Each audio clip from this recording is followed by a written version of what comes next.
ngiyamthanda uMusa Khawula ne, kodwa kulokhu no. Kulokhu uMusa akekho right, especially when it comes to abantwana. Abantwana usually say they are off limit. Like lento la ikhulumile ngomntana kaZakes Bantwini noNandi Madida ayikho right at all. Ayikho right. So to such an extent yokuthi uNandi noZakes Bantwini baye bagijimela laphayana enkantolo bayocela ijaji ukuthi mayiphuthume ibamamele at least by next week ukuze kuzovinjwa uMusa Khawula from lento le ayenzayo. So nge-13 zika March 2026 uNandi uye waya laphayana ku Twitter, which is now X, wayo announcer ukuthi uplana ukuraise i-awareness about i-neurodivergence ne-ADHD as well as i-autism.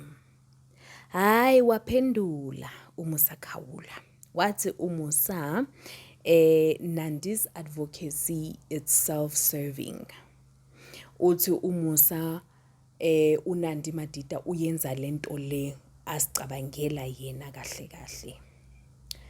Hayi ke aqhubeke ngokuthi makasho uthi you only interested go this neurodivergency matter because of uyazi ukuthi wena lo mntana omzele umntana ongekho right.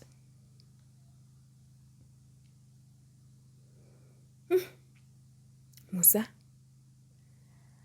waqhubeka ngokubuza uNandi ukuthi last year njengoba thina besukumile as a country sisukumile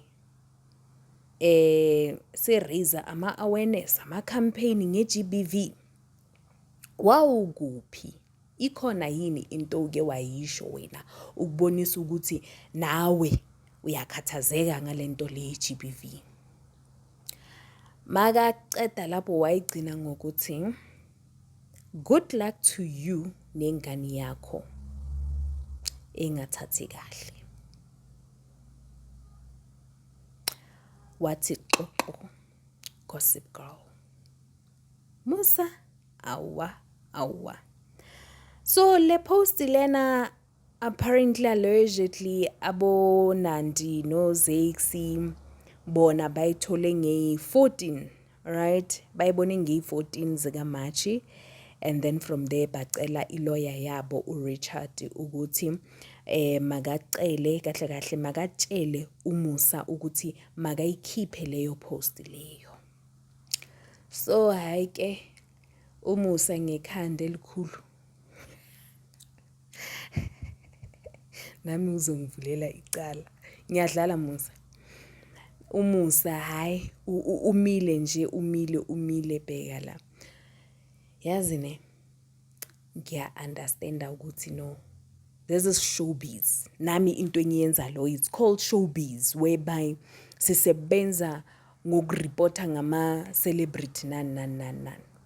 Mara ngiyacabanga ukuthi kunalapho kumele ukuthi sigcine khona, right? uMusa Khawula bekumele ukuthi nje yena ureporta into le naye ayibone kuphi, hayi ukuthi yena njalo nje uyahlokoloza. Phela uMusa Khawula yena uyabahlokoloza, like uyabahlokoloza ukuthi mabakhulume. Uke wabona, like uyazifaka, like uMusa uhlezi nje alapho bakhona ama celebrity ufuna ukubona ukuthi bayenzani, badlane ina. Lento le imfaka enkingeni ene into ebhlungu ukuthi uyaphunyuka. Yabona bathi umuntu uphunyuka bamphethe, bakhuluma ngoMusa uMusa Khawula uphunyuka bamphethe. Hawu